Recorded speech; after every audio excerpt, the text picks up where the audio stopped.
कोई पहली बार नहीं, लेकिन विश्व बैंक की रिपोर्ट ये कहती है कि बाढ़ से भारत को हर साल लगभग $14 बिलियन यानी लगभग 1,16,000 करोड़ का सीधा नुकसान उठाना पड़ता है। 2023 में कुदरती आपदाओं से भारत को 1,00,000 करोड़ से ज्यादा का आर्थिक नुकसान हुआ और 2,923 लोगों की मौत हो गई। 2022 में देश को 265 करोड़ रुपए का नुकसान हुआ, जबकि 1,950 से ज्यादा लोगों की मौत हुई। और महाराष्ट्र का नांदेड़ तबाही का नया एपिसेंटर बन गया। यहां मूसलाधार बारिश के बाद ऐसी बाढ़ आई कि सब कुछ अपने साथ बहा ले गई। लोग एक एक दाने और पीने के पानी के लिए मोहताज हैं। नांदेड़ से हमारी सहयोगी सुजाता द्विवेदी की ये ग्राउंड रिपोर्ट।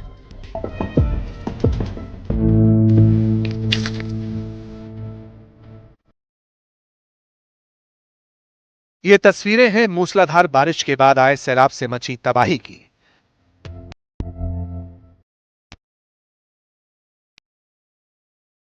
ये तस्वीरें जो गवाही देती हैं कि कैसे बाढ़ बारिश ने किसानों को हाशिए पर ला दिया है। तस्वीरें बताती हैं कि आसमानी आफत ने कैसे किसानों से उनका दाना पानी छीना, घर छीना, जिससे मजबूर होकर किसानों को पलायन करना पड़ रहा है। ये किसान है जो अपना घर छोड़कर अब यहाँ से जा रहे हैं। कुदरत की छड़ी कुछ इस प्रकार बरसी है कि इनके पास अब रहने के लिए कोई जगह नहीं।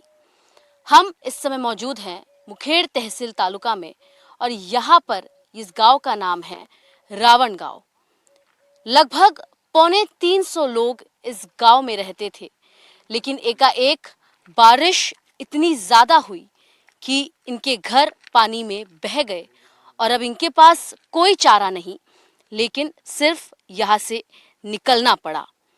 मैं और मेरे कैमरामैन महेश हलवाई यहाँ पर बिना चप्पल के नंगे पांव मिट्टी में लथपथ होकर यहाँ तक पहुँचे हैं और आगे का सफर इससे और ज्यादा भयावह हो सकता है।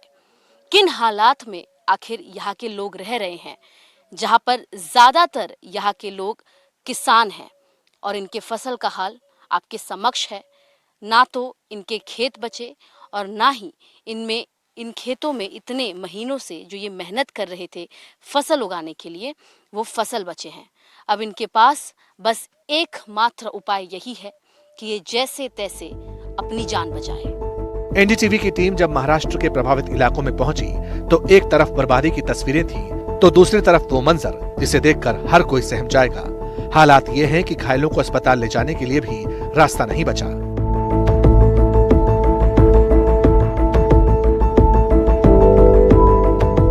मूसलाधार बारिश के बाद आए सैलाब ने सब कुछ बहा दिया। यहाँ पर लोग अपने घर को, अपने चौखट को छोड़कर अस्थायी रूप से कई अलग अलग ठिकानों पर रह रहे हैं। इस समय हम रावण गांव में मौजूद हैं और आप यहाँ के दृश्य देखकर, हम यहाँ पर मौजूद हैं, हम खुद जो है इस दृश्य को देख नहीं पा रहे हैं, लेकिन जैसे तैसे आप तक ये पहुँचाना बहुत ज़रूरी है।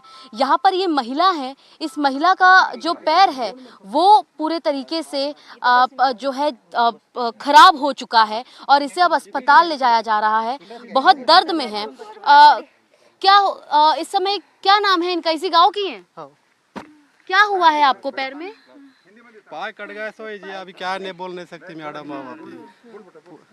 तुम्हें बोला, तुम थोड़ा। क्या नाम है आपका? क्या हुआ है पैर में? सुनीता रमेश सोनकांबळे। क्या हुआ, क्या है पैर में? पत्थर लागले, पत्थर लागून पाय कापून गेले। खाली बस, खाली बस। हॉस्पिटल ले जा रहे हैं इनको? हाँ, हॉस्पिटल लेके जा रहे मैडम। आप क्या कितना दूर है हॉस्पिटल? बहुत लंबा है जी। अभी क्या करते हैं, अभी बहुत मुसीबत से है हम। अभी खतरे के बाहर है हम। अभी बोल नहीं सकते किसी को भी, कोई सब आके देख के जा, लेकिन कोई हमारा समस्या दूर नहीं कर रहा। हमारा हर चीज आ रही, लेकिन देख के जा, लेकिन हमारा समस्या अभी तक नहीं हुआ। आपसे आज तीसरा चौथा दिन है, अभी तक कोई एक्शन नहीं ले रहे इसके ऊपर। कोई नहीं एक्शन ले रहे। हॉस्पिटल यहाँ पर काफी दूर है बता रहे हैं। हाँ, 12-13 किलोमीटर यहाँ से। और तो कैसे लेके जाएंगे इनको इस हालात में? पूरे कीचड़ है आगे। अभी वैसा चिकड़ में से जाना पड़ेगा मैडम। अब यहाँ से हमारे को तो दूसरा कोसा है ही नहीं हमें जाने को। अभी यहाँ से मदत पाहिजे, लागते आम्हाला मदत। आम्ही कसं आमच्या स्वतःनं करणं होईना, आम्हाला मदत पाहिजे। मदद की गुहार लगाते हुए इन लोगों को आप सुन रहे हैं। एक महिला जिसके पैर में इतना ज़्यादा जो है पत्थर के चलते इनका पूरा पैर वो जख्मी हो चुका है, लेकिन यहाँ से जाने का ना रास्ता है और जिस प्रकार इन्हें कंधे पर लेकर लोग जा रहे हैं, आखिर ये कितने दूर तक जाएंगे ये बड़ा सवाल है। क्योंकि हम जैसे तैसे यहाँ पर पहुँचे हैं, लगभग 1 से 1.5 किलोमीटर का खेत का सफ़र जो है तय करके हम यहाँ पर पहुँचे हैं। यहाँ से जो मुख्य रास्ता है वो और ज़्यादा दूर है। अस्पताल बता रहे हैं कि 12 से 13 किलोमीटर दूर है। महाराष्ट्र के इन गांवों में ना तो पीने का पानी है, ना ही खाने को दाने, ना ही वो जगह बची है जहां बच्चे बैठकर पढ़ा करते थे। बस बचा है तो सैलाब के बाद बर्बादी का निशान। आंगनवाड़ी इस बात की गवाही दे रही है कि बरसात ने सिर्फ घरों को नहीं बल्कि मासूम बच्चों के बचपन को भी उजाड़ दिया है। ये चार दीवारी इस बात की गवाह है कि कैसे कभी यहाँ पर बच्चों की किलकारियां गूंजा करती थी, वो आज वीरान पड़ी है।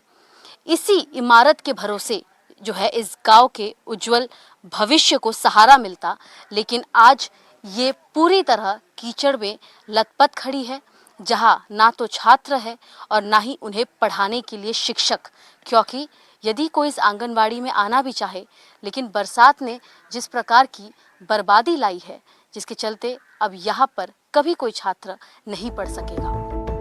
हालात ऐसे हैं कि कुदरत के कहर ने पूरे गांव को ही दूसरे इलाकों से अलग कर दिया है। आने जाने के जो रास्ते थे वो तालाब बन चुके हैं, जिसकी वजह से लोग एक इलाके में ही कैद होकर रह गए। आज हमारा नांदेड़ में दूसरा दिन है और हम इस समय पहुंच आए हैं रावण गांव में।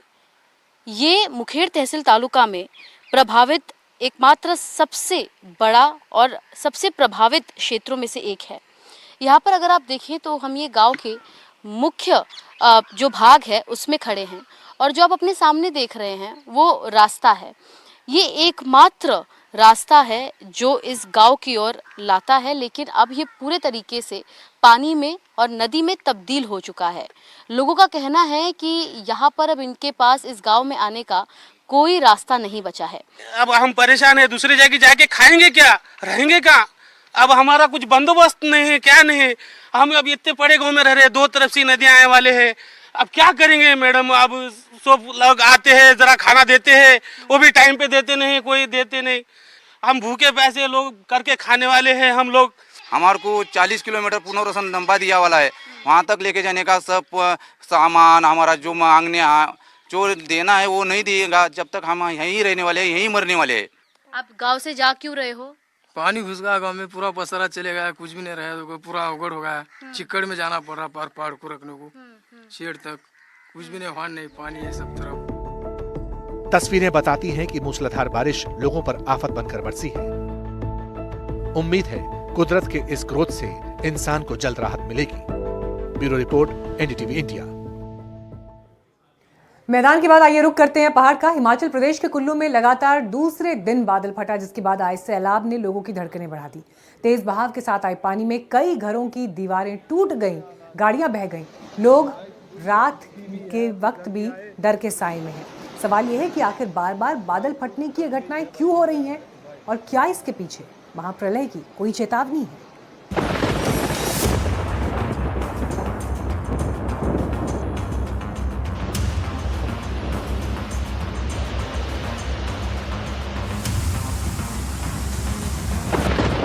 आसमानी आफत वाला अगस्त, कुदरत के आगे इंसान पस्त।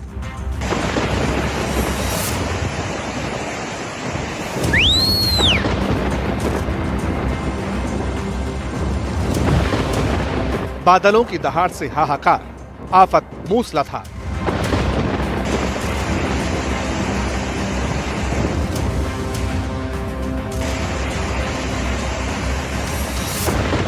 कुल्लू, मंडी, शिमला में बादल फटे, पहाड़ ही।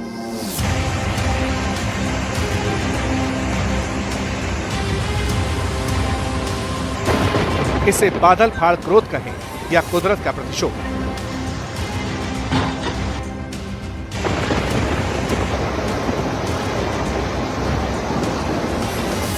तस्वीरें बताने के लिए काफी हैं कि कैसे आसमान से बरस रही आफत तबाही का सैलाब लेकर आई। तस्वीरें गवाह हैं कि कैसे कुल्लू में बादल फटने के बाद तबाही मची। क्या घर, क्या गाड़ी और क्या इंसान, सब कुछ कुदरत की मार के आगे बौने साबित हो रहे हैं। बाइक रुक कब गई है भाई, बुरे हाल है तो बाइक। जरा सोचिए, पहाड़ों के बीच आधी रात में तेज गर्जना के साथ फटता बादल, आपकी चौखट पर दस्तक देता खौफनाक सैलाब और चारों तरफ मचा हाहाकार। कुछ ऐसी ही तस्वीर थी जब कुल्लू में बादल फटा था।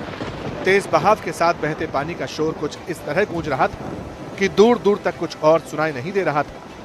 आसमान से बरसे खतरे की जद में मकान भी आ गए, गाड़ियां बह गई, लोग बेबस होकर जिंदगी बचाने के लिए भाग रहे थे। हिमाचल प्रदेश में भारी बारिश और बादल फटने की घटनाओं के बाद से अब तक 3 नेशनल हाईवे और 350 सड़कें बंद हैं। 20 जून से अब तक 276 लोगों की मौत हो चुकी है, 37 लोग लापता हैं, 350 घायल, 2000 करोड़ से ज्यादा का नुकसान हो चुका है। सवाल है, पहाड़ों पर बादलों की दहाड़ से मचे हाहाकार के पीछे की वजह क्या है? क्यों कुदरत सब कुछ बहा ले जाने पर आमदा है? क्यों तमाम संसाधनों के बाद भी इंसान पानी के आगे नतमस्तक है? क्योंकि ये कोई पहली बार नहीं, बल्कि पिछले कुछ दिनों में हिमाचल के इन्हीं इलाकों में 5 बार बादल फटने की घटनाएं सामने आई हैं, जो किसी बड़े खतरे की ओर इशारा करती हैं। बादलों की विनाश लीला को देखकर सवाल उठते हैं, क्या हिमालय की गोद में कोई बड़ा खतरा पल रहा है? क्या हिमालय में मौजूद ग्लेशियर और झीलें महातबाही का कारण बन रही हैं? क्या मौसम में तेजी से बदलाव कुदरती कहर की वजह बन सकता है?